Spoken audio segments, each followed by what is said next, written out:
तो फ्रेंड्स, आप सभी स्टूडेंट्स के लिए एक बहुत ज़्यादा इम्पॉर्टेंट इन्फॉर्मेशन है। जो भी स्टूडेंट हमारा GATE ninja course, GATE 25 mechanical के लिए गेट निंजा कोर्स जो है उसे ज्वाइन करेंगे ऑन 28, 29, 30 एंड 31, ये 4 डेट्स में 28, 9, 30, 31 दिसंबर 2024, ठीक है। मतलब अगला साल शुरू होने से पहले पहले 100% गारंटी, 100PGURA इस कोड को लगा के ज्वाइन करेंगे। अगर वो स्टूडेंट्स गेट एग्जाम नहीं क्रैक कर पाते, नहीं क्वालिफाई कर पाते, हम उन्हें गेट 26 के लिए एब्सोल्युटली फ्री ऑफ कॉस्ट पढ़ाएंगे, ठीक है। तो हम आपका बैच जो है वो बिल्कुल फ्री ऑफ कॉस्ट अपग्रेड करेंगे। हम आपको सारे सब्जेक्ट जो फुल कोर्स है, ऑनलाइन टेस्ट सीरीज वगैरह सब कुछ, each and everything free of cost हम आपको प्रोवाइड करेंगे, ठीक है। आपको करना सिर्फ इतना है, गेट का जो रोल नंबर आएगा वो आप हमें सेंड कीजिए, हम आपका रिजल्ट चेक करेंगे। और इनकेस अगर आप नहीं कर पाए, ठीक है, वो will give you a free upgrade. अब मैं ऐसा क्यों कर रहा हूँ, बिकॉज मैं इस बात को जानता हूँ कि ऐसी कोई नौबत आने वाली है ही नहीं, ठीक है। जो भी स्टूडेंट मेरा गेट निंजा कोर्स यूज करेगा ढंग से, जैसे मैं बता रहा हूँ, ठीक है, जैसे मैं आपको बताऊंगा, तो जिस उस हिसाब से आप इस कोर्स को यूज करेंगे, आपका गेट 101% निकलेगा ही निकलेगा, ठीक है ना। So that's why I am so sure. तो इसलिए मैं आपको फ्री अपग्रेड दे रहा हूँ, क्योंकि मुझे पता है मुझे वो अपग्रेड आपको कभी देने की जरूरत पड़ेगी ही नहीं, ठीक है ना। ये चीज मुझे 100% श्योर है, ठीक है। तो रजे, अभी आज का जो मतलब डिस्कशन का जो विषय है वो ये कि एक मैकेनिकल जो है वो किस दौर से, किस एज से गुजर रही है, ठीक है। तो मैं आपको बताना चाहता हूं, हमने ना जब हम स्कूल टाइम में थे तो हमने पढ़ा था there were ages, stone age, iron age, bronze age, ठीक है। मतलब एजेस जैसे आदमी जैसे जैसे इवॉल्व हुआ, ठीक है, तो उस हिसाब से हमने ना एजेस बनाई थी कि अब उसने पत्थरों का इस्तेमाल करना शुरू किया, अब उसने लोहे का इस्तेमाल करना शुरू किया, उसने ब्रॉन्ज का इस्तेमाल करना शुरू किया। मेरे वहां पे एक क्वेश्चन आया कि क्या जब आदमी, जब इंसान मतलब पत्थरों का इस्तेमाल करता था, तो क्या उसने उस एज को नाम दिया था कि आजकल हम स्टोन एज में जी रहे हैं, ठीक है। मतलब जब उसने आयरन का इस्तेमाल करना शुरू किया तो क्या वो आपस में बात करते थे कि this is the era of iron, ठीक है, हम आजकल आयरन एज में जी रहे हैं, या आजकल हम ब्रॉन्ज एज में जी रहे हैं? नहीं, ये नाम हम लोगों ने दिए उन लोगों के उस टाइम को। हम लोगों ने आज की डेट में जब हम बात करते तब हम बात करते कि that was stone age, that was iron age, that was bronze age. या जब हमने सबने अपनी बुक्स में पढ़ा है कि भारत को कभी सोने की चिड़िया कहा जाता था, ठीक है, तो क्या मतलब उस टाइम पे जो लोग होंगे वो ये कहते होंगे yes India is really very rich and prosperous, ठीक है। क्या उस टाइम पे लोग कहते होंगे इन चीज़ों को? नहीं। हम आज जब देखते हैं कि हमारा जो पास्ट ऐसा है भारत का, तो हम कहते हैं कि हाँ, जो हमारा कंट्री है उस टाइम पे, मतलब इट वॉज इक्वलेंट टू सोने की चिड़िया, ठीक है। समझ रहे हो आप मेरी बात को? तो जब आने वाली जनरेशन्स जो होती हैं वो पास्ट को स्टडी करती है, देखती है कि उस टाइम पे सर्कमस्टांसेस कैसे थे, और उस हिसाब से वो उन जनरेशन्स को नाम देती है, ठीक है। आई वॉज थिंकिंग कि आने वाले टाइम में, आज से मतलब आफ्टर 10 ईयर्स, जब लोग इस टाइम को देखेंगे 2024 को या 2025 को, ठीक है, जब लोग इन सालों को देखेंगे for mechanical engineers, mechanical engineering के पर्सपेक्टिव से, तो वो क्या कहेंगे कि मैकेनिकल अपने किस दौर से गुजर रहा है, ठीक है। तो एक ही वर्ड जो दिमाग में आया मेरे, तो वो आया गोल्डन, गोल्डन एज, ठीक है। तो जैसे stone age, iron age, bronze age, तो मैकेनिकल बिल्कुल अपने एक जो मतलब गोल्डन एज से गुजर रहा है, ठीक है। द थिंग इज कि फॉर अ मैकेनिकल इंजीनियर मतलब एक गोल्डन पीरियड कैसा होगा, मैं आपसे पूछना चाहता हूं। आप नीचे कमेंट्स में मुझे बता सकते हैं गोल्डन पीरियड कैसा होगा। जब मतलब डिमांड बहुत ज्यादा हो, ठीक है, सप्लाई बहुत कम हो, यही हो सकता है गोल्डन पीरियड।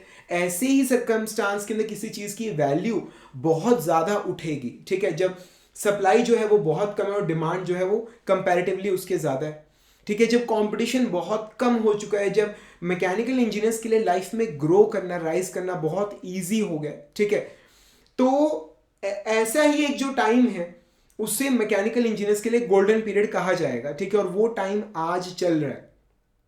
मतलब ये बात मैं अपने हर वीडियो में बताता हूं कि अगर आप गेट एग्जाम से अगर हम एक आइडिया लेके इंडिया में नंबर ऑफ मैकेनिकल इंजीनियर्स कितने हैं, देयर वाज अ टाइम जब अराउंड 2 से 2.5 lakh mechanical engineers GATE exam में अपीयर होते थे, ठीक है। देयर वाज अ टाइम जब गेट एग्जाम अकेला मैकेनिकल का 4 सेशंस में होता था, 4 पेपर 1 पेपर 2 पेपर 3 पेपर 4 इस तरह से कंडक्ट किया जाता था, ठीक है ना। और आज की डेट में the situation is that the number of mechanical engineers वो सिर्फ 60 से 50,000 रह गए, ठीक है। लोग बोलते हैं 50 से 60 में, बोलो 60 से 50, ठीक है, 60 to 50। रीजन ये कि पिछले साल गेट 24 के अंदर अराउंड 60,000 मैकेनिकल इंजीनियर्स अपीयर हुए थे, and this year I am expecting कि अराउंड 50,000 विल अपीयर। और इसमें से भी एक कम से कम आई फील 10,000 स्टूडेंट्स तो कम से कम मैं कहता हूँ थर्ड ईयर के होंगे, ठीक है, जो अगर गेट में ऑल इंडिया रैंक 1 भी लिया है तो भी वो कुछ नहीं कर सकते। रीजन बीइंग दैट उनकी डिग्री पूरी नहीं है, वो अगर मास्टर्स क्या करेंगे तो वो 1 साल बाद करेंगे। ये चीज आप समझ रहे हो, ठीक है। तो कंपटीशन उनसे तो आप लोगों का है ही नहीं, ठीक है। तो यही तो होता है कि मतलब सप्लाई देखो, सप्लाई कितनी घट चुकी है, फ्रॉम 2.5 लाख टू जस्ट 50,000, 20% रह चुका है मार्केट का supply. And as our country is growing, जैसे जैसे कंट्री ग्रो कर रहा है, पॉपुलेशन ग्रो कर रही है, नंबर ऑफ इंडस्ट्रीज ग्रो कर रही है, जॉब अपॉर्चुनिटीज ग्रो कर रही है, ठीक है।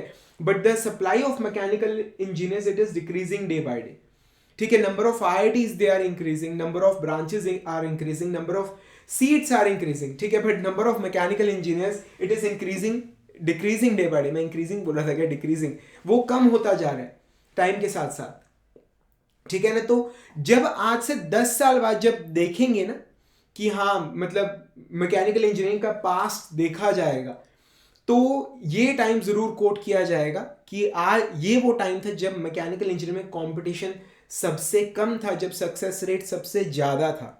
But now the thing is कि क्या आप इस टाइम का, आप इस गोल्डन अपॉर्चुनिटी का यूज कर रहे हो या नहीं, ठीक है। तो अगर आपको इस अपॉर्चुनिटी का यूज करना है, what you have to do is आपको मैकेनिकल को ढंग से स्टडी करना है, and the best way out is to prepare for GATE exam. आपने पेपर भरा है, नहीं भरा है, start preparing for GATE exam. अगर गेट 25 भरा है तो 25 के लिए करो, नहीं तो गेट 26 के लिए करो, ठीक है। जब आप गेट मैकेनिकल की तैयारी करोगे तो आप मैकेनिकल इंजीनियरिंग पढ़ोगे, ठीक है। और जब आपके पास मैकेनिकल की नॉलेज होगी, मतलब तो आप कोई भी जॉब निकलेगी, कोई रिटर्न होगा, कोई इंटरव्यू होगा, आप वहां जाओगे तो आपकी जॉब सबसे पहले लगेगी, बिकॉज बाकी लोग प्रिपेयर्ड नहीं होंगे पर आप प्रिपेयर्ड होंगे, ठीक है। एंड डोंट वेस्ट टाइम, मतलब इधर उधर टाइम बर्बाद ना कीजिए, ठीक है। जो अगर आप खाली हैं, आपके पास जॉब नहीं है, अगर आप जॉब से सेटिस्फाइड नहीं है, तो जो आपके पास टाइम मिल रहा है आपको हर रोज थोड़ा थोड़ा जितना भी आप कर सकते हैं आप प्रिपेयर कीजिए। आप गेट मैकेनिकल की तैयारी कीजिए, गेट मैकेनिकल अच्छे रैंक से निकालिए, और वहां से फिर या तो मास्टर्स करिए, गवर्नमेंट जॉब में जाइए, IITs में जाइए, ठीक है। या फिर नहीं तो एटलीस्ट नॉलेज गेन करोगे तो बाहर किसी और कंपनी में जाओगे तो वहां पे जॉब मिल जाएगी, ठीक है। तो मैं अगेन बोलूंगा कि ये गोल्डन एरा चल रही है, ठीक है। आप इसका बेस्ट यूज कीजिए, और अगर आपको मेरी को हेल्प चाहिए, मेरी हेल्प ले लीजिए। अगर आपने गेट 25 के लिए प्रिपेयर करना है तो गेट निंजा बैच है मेरा। आफ्टर ऑल डिस्काउंट जो फीस है वो 5,000 रुपीज है। जितना सिलेबस गेट एग्जाम से पहले हो पाएगा पहले करा दूंगा, बाकी का जो सिलेबस है वो 31 जुलाई तक मैं आपकी क्लासेस रन करूंगा, आपको गेट एग्जाम के बाद करा दूंगा, जो आपको बाकी एग्जाम्स में हेल्प करेगा, ठीक है ना। और इन केस अगर आपका गेट एग्जाम नहीं निकल पाता, I have trust on my course, I have trust on my guidance, मुझे पता है निकलेगा ही निकलेगा। But still if you feel कि हाँ मतलब मैं करूं ना करूं, देन आप चिंता ना करिए कि गेट 25 नहीं निकलेगा। For GATE 26 I will teach you for free. मैं आपसे 1 रुपये भी चार्ज नहीं करूं, मैं पूरा 1 साल आपको फ्री ऑफ कॉस्ट पढ़ाऊंगा। इतना कॉन्फिडेंटली इसलिए कह रहे हो, मुझे पता है ये नौबत आएगी ही नहीं। अगर आप ढंग से तैयारी करोगे तो महीना बहुत ज्यादा है, आप बड़े आराम से निकाल लोगे, ठीक है ना। तो आज ही ज्वाइन कीजिए गेट निंजा कोर्स, ठीक है। ज्वाइन करते हैं उसको, तैयारी शुरू करते हैं, मैकेनिकल पढ़ना शुरू करते हैं और कामयाब होते हैं, ठीक है। कुछ भी पूछना है नीचे कमेंट्स में पूछ लो। मेरी एंड्रॉयड ऐप है Manish Jindal GATE mechanical lectures, वहां पे चैट सेक्शन में पूछ लो, नहीं तो ये मेरा व्हाट्सएप नंबर है, ठीक है। व्हाट्सएप नंबर पे मुझे व्हाट्सएप करके आप मुझसे जो भी गाइडेंस चाहिए आप ले सकते हैं, ठीक है। जल्दी मिलेंगे लेक्चर्स के अंदर, तब तक के लिए friends thank you very much and wish you all the best.